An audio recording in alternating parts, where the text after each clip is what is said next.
அன்பார்ந்த இறைமக்களே, கிறிஸ்துவின் மறுப ஜபக்குழுவின் வாயிலாக இன்று உங்களை சந்திப்பதில் நான் பெரும் மகிழ்ச்சி அடைகிறேன். மக்களை சந்தோஷமாக இருக்கீங்களா? நிறைவாக இருக்கீங்களா? மகிழ்ச்சியாக இருக்கீங்களா? மன அமைதியாக இருக்கீங்களா? ஆண்டவர் ஒவ்வொரு நாளும் நம்மளை விசாரிக்கிறார்.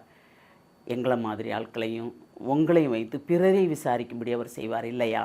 நல்லா இருக்கீங்களான்னு கேட்கும்போதே நம்மளை கேட்க ஒரு ஆள் இருக்கேன்னு நினைப்பாங்களே இல்லையா? நினைப்பீங்களா இல்லையா?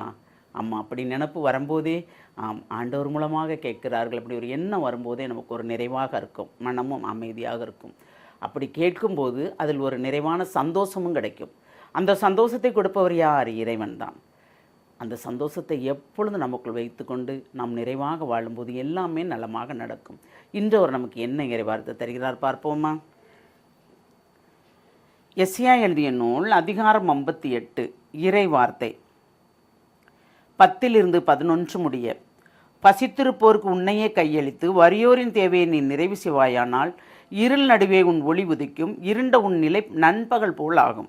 ஆண்டவர் தொடர்ந்து உன்னை வழிநடத்துவார், வறண்ட சூழில் உனக்கு நிறைவளிப்பார், உன் எலும்புகளை வலிமையாக்குவார். நீயும் நீர் பாய்ந்த தோட்டம் போலும் ஒருபோதும் வற்றாத நீரும் போலும் இருப்பாய், நீரூற்று போலும் இருப்பாய். Praise the Lord. எப்படி சொல்கிறார் பாருங்க, ஒருபோதும் வற்றாத நீரூற்று போலும் இருப்பாய். அப்போது நாம் பிறருக்கு கொடுப்பதால் ஆண்டவர் எவ்வளோ ஒரு ஆசீர்வாதம் தருகிறாரு இல்லையா? வறண்ட சூழ்நிலையும் நமக்கு அவர் நிறைவளிப்பாராம். ஏனென்றால் நாம் வறியோரின் தேவையை நிறைவு செய்தோம் அல்லவா? அதனால் நிறைவு செய்யும் போது இருள் நடுவே நம் ஒளி உதிர்க்குமாம். இருண்ட உன் நிலை நண்பகல் போல் ஆகும். இதுவரைக்கும் நமக்கு இருண்டு போயிருந்தது. நான் வெளிச்சத்தை எப்போ பார்ப்பேன் ஆண்டவரே, எனக்குள்ளே ஒரு விடியல் எப்போ வரும் ஆண்டவரேன்னு கேட்குறவங்க நிறைய பேர் இருக்கிறாங்க. மக்களே, அப்படி இருப்பவர்களுக்கு ஆண்டவர் இன்று வார்த்தை என்ன கொடுக்கிறார் என்றால், இருள் நடுவே உன் ஒளி உதிக்கும், இருண்ட உன் நிலை நண்பகல் போல் ஆகும். அப்போ இதுவரை இருண்ட நிலையில் இருந்தேனானா, இனி இறைவன் என்னை ஒளி நிறைந்த வாழ்வாக என்னை மாற்றப் போகிறார். ஏனென்றால் அவர்தான் என்னை எப்பொழுதும் உற்று நோக்குகிறார். அந்த எண்ணத்தோடு நாம் இருப்போம் என்றால் நமக்கு நிறைவாக இருக்கும். என்றால் நாம் பசித்தோர்க்கு உணவு கொடுத்தோம், ஆடையற்றி இருந்தவர்களுக்கு ஆடை கொடுத்தோம், நம்மளால் முடிந்தது. அதை செய்யும்போது அதில் ஒரு நிறைவு கிடைக்கிறது இல்லையா? அப்போது நம் எலும்புகளை வலிமையாக்குவாராம். எப்படி இருக்குன்னா, என் எலும்புகள்லாம் நெக்குட்டு போயிருக்கு ஆண்டவரே, வலுவற்று போயிருக்கு ஆண்டவரே, என் எலும்புகளும் நரம்புகளும் எனக்கு ஒத்துழைக்கவே இல்லை ஆண்டவரே, வலிகள் தாங்க முடியல, நோவுகளும் நொடிகளும் அப்படின்னு நாம் சொல்லும்போது அந்த எலும்புகளையும் நரம்புகளையும் வலிமையாக்குகிறார். அப்படி வலிமையாக்குவதோடு என்ன செய்கிறார்? நீர் வாய்ந்த தோட்டம் போலும் ஒருபோதும் வற்றாத நீரூற்று போலும் நமக்கு ஒரு நிறைவை தருகிறார். அப்படி நிறைவை தருகிற இறைவன் நம்மளோடு இருக்கும்போது நமக்கு என்னங்க கவலை இல்லையா?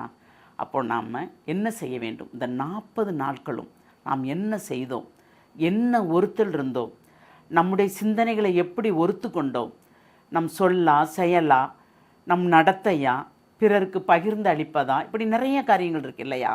ஒவ்வொன்றிலும் நாம் எப்படி நடந்து கொண்டோம். இந்த 40 நாள் நடப்பது இந்த நமக்கு வருடம் முழுவதும் நடப்பதற்குண்டான சமமாக இருக்கிறது.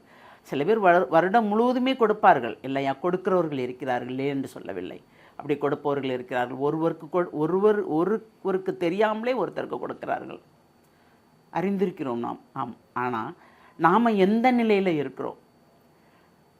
ஒன்றுமே இல்லாத சூழ்நிலையிலும் நாம் பிறரை கவனிக்கிறோமா?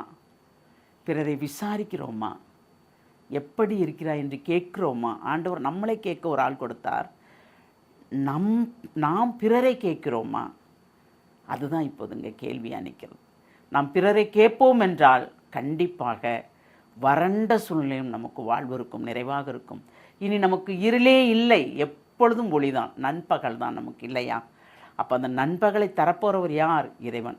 அந்த இறைவனை நாம் என்ன செய்ய வேண்டும்? ஒவ்வொரு நாளும் போற்றி புகழ்ந்து நன்றி சொல்ல வேண்டும். ஏனென்றால் நம் நிமித்தம் பாடுகள் அணிவித்தார் நம் இயேசு இல்லையா?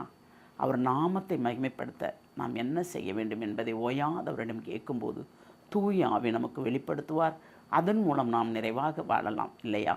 அப்படி வாழ்வதற்கு என்ன வழி வேண்டும் என்று ஒரு நெறி சிந்திப்போமா?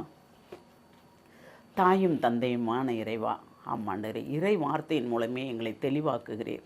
நாங்கள் என்ன செய்ய வேண்டும், ஏது செய்ய வேண்டும் என்பதை எங்களுக்கு உறுதிப்படுத்துகிறீர் ஆண்டவரே. அந்த உறுதியின் மூலமாக நாங்கள் ஒவ்வொரு காரியங்களும் எடுத்து செய்யும்போது நீர் எங்கள் கூட இருந்து அதை நடத்தி கொடுப்பதற்குண்டான வல்லமை தருகிறீரே. நன்றி ஆண்டவரே. உம்முடைய கிருபை இல்லை என்றால் எங்களிடம் ஒன்றுமே இல்லை ஆண்டவரே. அதனால் உம்முடைய கிருபையாலும் உம்முடைய ஆசீர்வாதத்தாலும் நாங்கள் எப்பொழுதும் உம்மோடு இணைந்திருக்கும்படி நீர் எங்களை வழிநடத்த போகிற கிருபைக்கு நன்றி கூறி உம்முடைய வல்லமையுள்ள கருத்துக்கள் எங்களை முழுமையாக ஒப்புக் கொடுக்கிறோம். ஜெபம் கேட்கும் நல்ல பிதாவே. ஆமேன், ஆமேன், ஆமேன்.